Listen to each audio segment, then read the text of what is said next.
O també,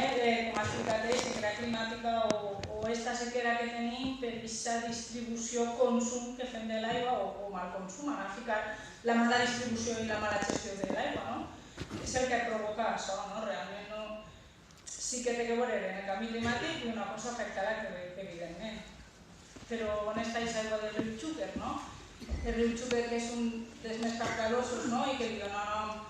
a la demarcació hidrogràfica, on està tota aquesta aigua, per on s'ha quedat i per què ara no hi ha suficient aigua. Jo venia a fer més preguntes que respostes, i així que jo us deixo les preguntes, com després hi ha un debat, és el que llance jo. I, evidentment, hi ha una mala gestió i hi ha moments en què inclús el riu Xúquer se seca i se riu tan caudalós i la seva desembocadura apenas passa aigua, el cabal ecològic té molt ridícul, però bé, no vaig entrar molt perquè pensava que això un poc ho contaria Graciela. I volia també... Ho contarà. I on està l'aigua del riu Xúquer per a l'Albufera, com a persona que treballa en l'Albufera volia un poc ficar el focus en l'Albufera i com un tipus de temps, a veure, la situació actual de l'aigua de l'Albufera per a mi té tres problemes fonamentals: la reducció de la quantitat, el problema de la qualitat i, sobretot, o unit a aquests dos, aquesta mala gestió del recurs hídric. El més important de la reducció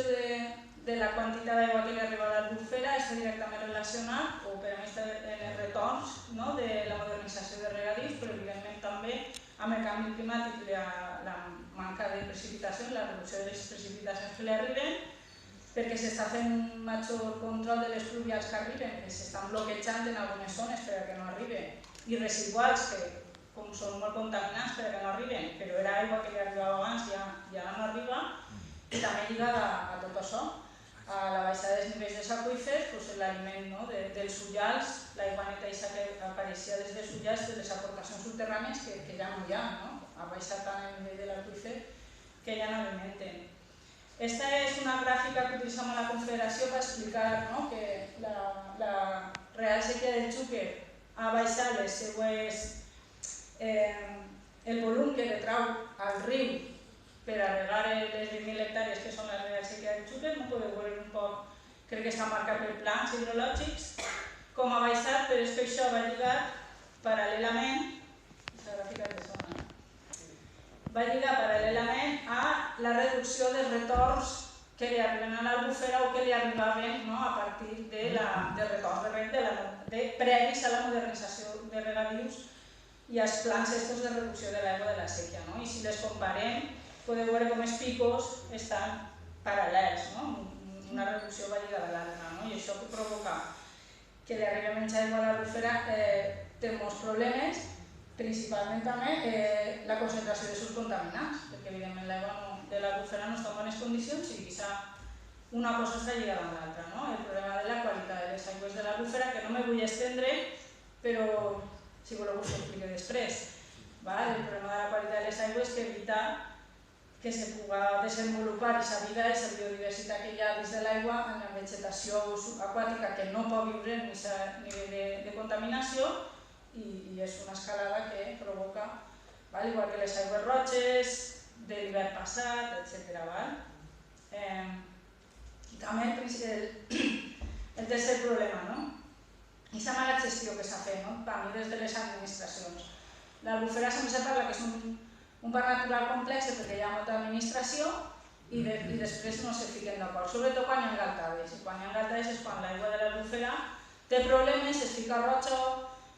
salten les alarmes, les temperatures de l'aigua estan molt altes, apareix en premsa i un regidor li diu a la Confederació que no ens heu enviat aigua, la culpa és vostra, la Confederació, la Conselleria. Les galtades són boniques de repartir,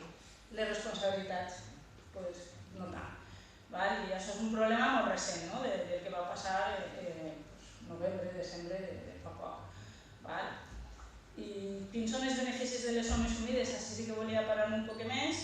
Les zones humides, aiguamolls, sobretot, és que estan situats en el litoral, són sumiders, captadors de CO2 del que provoca aquests canvis climàtics, però vull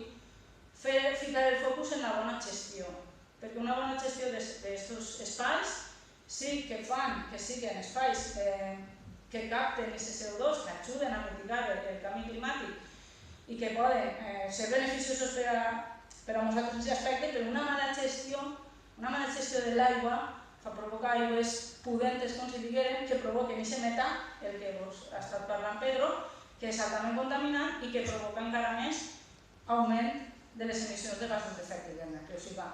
és molt important com gestionem les nostres zones humides perquè poden ser uns aliats o poden contribuir a que tot això empitjori. I directament depèn de nosaltres. I directament depèn de l'aigua que té que veure en l'escassesa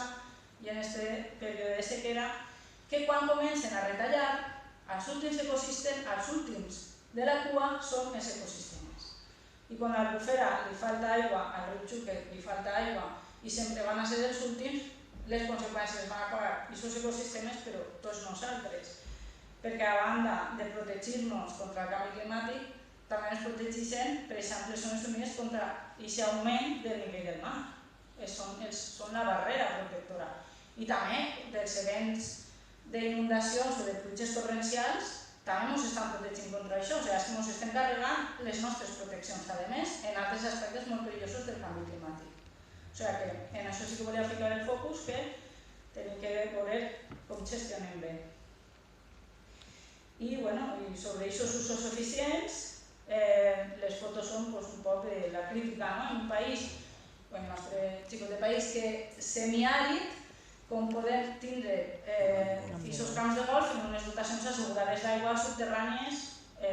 perquè són pràcticament quasi tots de dotacions d'aigua subterrànies. I quanta aigua consumeix el turisme, perquè som també un país de turisme, quanta aigua consumeix el turisme o quin turisme volem o com ho gestionem tot això, perquè al final aquesta aigua, o sigui, el turisme la consumeix i nosaltres ens quedem en el que es quedem. I anava a parlar d'algunes mesures, però no sé si em dona temps. Aquestes mesures són un poc les he tret d'un acord que van fer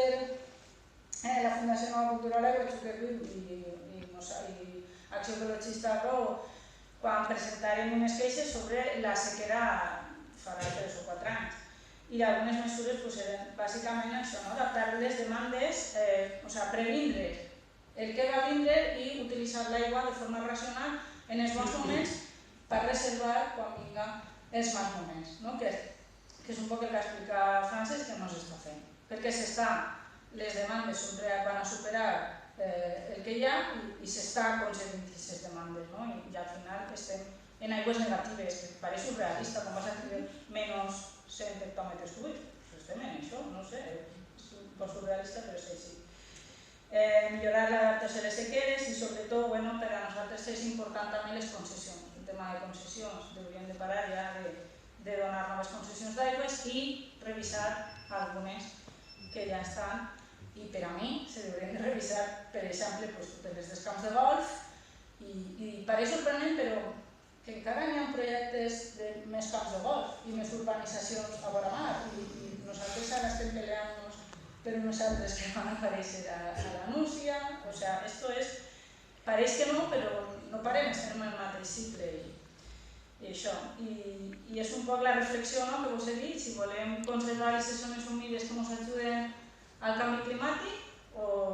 si no les protegim ens quedarem en zones perquè desapareixerà l'humides